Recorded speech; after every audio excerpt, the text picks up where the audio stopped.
Mwanaharakati na mwanasiasa Boniface Mwabukusi ameipinga hadharani uwepo wa maridhiano yoyote ya kisiasa nchini Tanzania, akisema kuwa kwa sasa hakuna haja ya kufanya mazungumzo hayo. Kauli hiyo imetolewa kufuatia mapendekezo yaliyotolewa na bunge la Ulaya yaliyotaka kuwepo kwa maridhiano kati ya chama kikuu cha upinzani, Chama cha Demokrasia na Maendeleo Chadema, na chama tawala cha Chama cha Mapinduzi CCM. Msimamo huo unakuja wakati kukiwa na malalamiko makubwa kutoka kwa wananchi na wanaharakati kuhusu hali ya usalama na ukosefu wa haki kwa waathiriwa wa matukio mbalimbali ya kisiasa. Msimamo uliotolewa na Boniface Mwabukusi unafanana kwa karibu na mtazamo uliwahi kutolewa na aliyekuwa mwanasiasa Humphrey Polepole kabla ya kutoweka kwake katika mazingira ya tatanishi.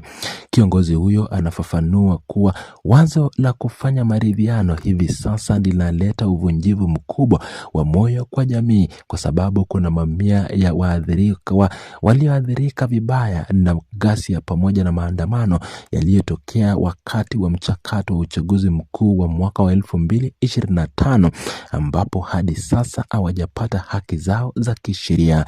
Jamii inaona kuwa kufanya suluhu pasipo kushughulikia maumivu ya waathiriwa hao ni kupuuza kilio chao.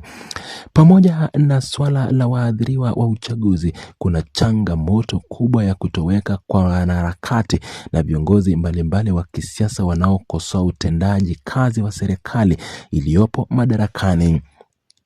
Humphrey Polepole ambaye alikuwa na ufuasi mkubwa sana kwenye mitandao ya kijamii ametoweka kwa kipindi cha karibu mwaka mmoja sasa bila uwepo wake kujulikana. Ndugu zake wa karibu akiwemo kaka yake Agostino Polepole alirejea nchini Tanzania kwa lengo la kumtafuta ndugu yake huyo, lakini juhudi hizo hazijazaa matunda yoyote hadi sasa, huku dada wa mwanasiasa huyo naye akijitokeza hadharani kuelezea masikitiko yake. Hali kadhalika mwenyekiti mkuu wa chama cha Chadema Tundu Antipas Lissu anaendelea kushikiliwa gerezani na mamlaka ya kisheria, jambo linalozidisha mvutano wa kisiasa nchini. Hivi karibuni mke wa Tundu Lissu alihudhuria kikao maalum cha bunge la Ulaya ambapo alipata fursa ya kuzungumza na kuelezea kwa kina changamoto nzito zinazomkabili mume wake na hali ya kisiasa nchini Tanzania. Hotuba hiyo iliguza hisia za watu wengi waliofuatilia masuala ya ukiukwaji wa haki za binadamu na ustawi wa viongozi wa upinzani. Kutokana na mambo hayo, Boniface Mwabukusi anahoji mfumo na njia zitakazotumiwa kuongoza maridhiano hayo ikiwa viongozi wakuu wa upinzani wapo gerezani na wengine wametoweka. Mtazamo wake umepata uungwaji mkono mkubwa kutoka kwa maelfu ya wananchi ambao wanaamini kuwa serikali inapaswa kwanza kuonyesha nia ya dhati kwa vitendo kabla ya kuingia kwenye meza ya mazungumzo. Wananchi wengi wanaona kuwa hatua za maridhiano zinazopendekezwa zina maana kama misingi ya haki hazijasimamiwa ipasavyo. Wakati huo huo, viongozi wakuu wa serikali ya CCM wanatajwa kuwa katika mikakati mizito ya kuizuia kufanyika kwa maandamano makubwa ya Sabasaba yaliyopangwa kufanyika nchini kote. Hatua hizi za kuizuia maandamano zinatafsiriwa kama ishara kuwa viongozi hao wanatambua uwepo wa idadi kubwa ya wananchi wasiounga mkono chama tawala na badala yake wanasimama na chama cha Chadema.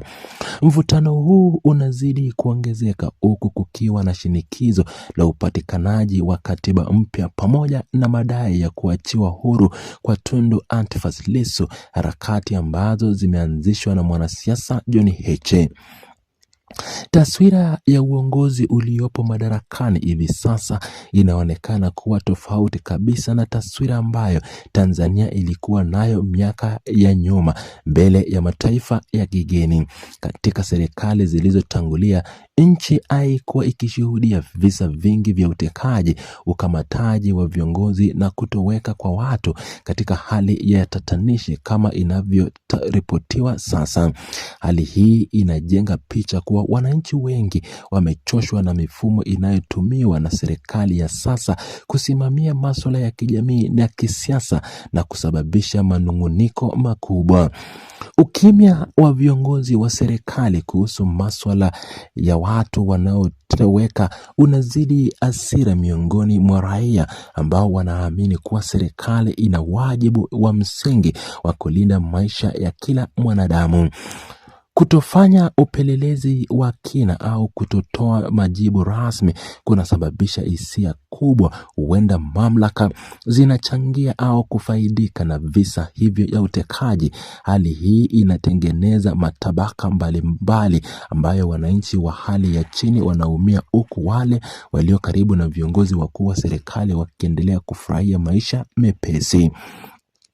Ili pendekezo la maridhiano linaloratibiwa na bunge la Ulaya liweze kufanikiwa na kuwepo ama kupewa nafasi na viongozi wa Chadema pamoja na wananchi, serikali ya CCM inapaswa kubadili mbinu zake za kusikiliza vilio vya mamilioni ya Watanzania.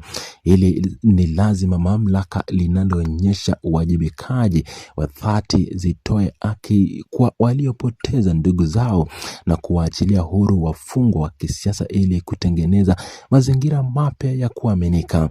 Hatua hizi pekee ndizo zinazoweza kuleta taswira mpya ya kisiasa na kuruhusu mazungumzo ya amani kufanyika kwa mafanikio. Mjadala inaendelea kushika kasi kote nchini, huku kukiwa na mitazamo tofauti kuhusu ushauri wa Boniface Mwabukusi na mustakabali wa demokrasia nchini. Wanaharakati na wanasisitiza kuwa amani haiwezi kupatikana pasipo uwepo wa usawa na uhuru wa kutoa maoni, mambo ambayo yanatajwa kuwa kiini cha migogoro yote ya kisiasa inayoshuhudiwa kwa sasa nchini Tanzania. Vyombo vya dola vinatakiwa kutekeleza majukumu yao kikatiba ili kurejesha imani ya wananchi kwa serikali yao na kuepusha migogoro mikubwa zaidi huko mbeleni.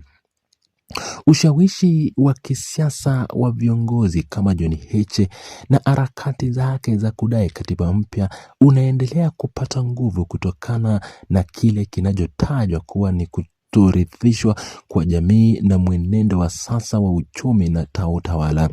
Wananchi wanahimizwa kuwa mstari wa mbele kutetea haki zao, huku wakishinikiza uwajibikaji kutoka kwa viongozi waliopo madarakani ili kuhakikisha kuwa rasilimali na usalama wa watu na nchi unafainisha kila mtu bila ubaguzi wa kiitikadi. Usimamizi dhabiti wa haki za kisheria za kiraia unatajwa kama msingi pekee utakaowezesha nchi kurudi kwenye mstari wa utulivu uliokuwepo awali. Hatua zote zinachukuliwa na viongozi wa upinzani zinalenga kulinda maslahi ya wananchi wa kawaida na kuhakikisha kuwa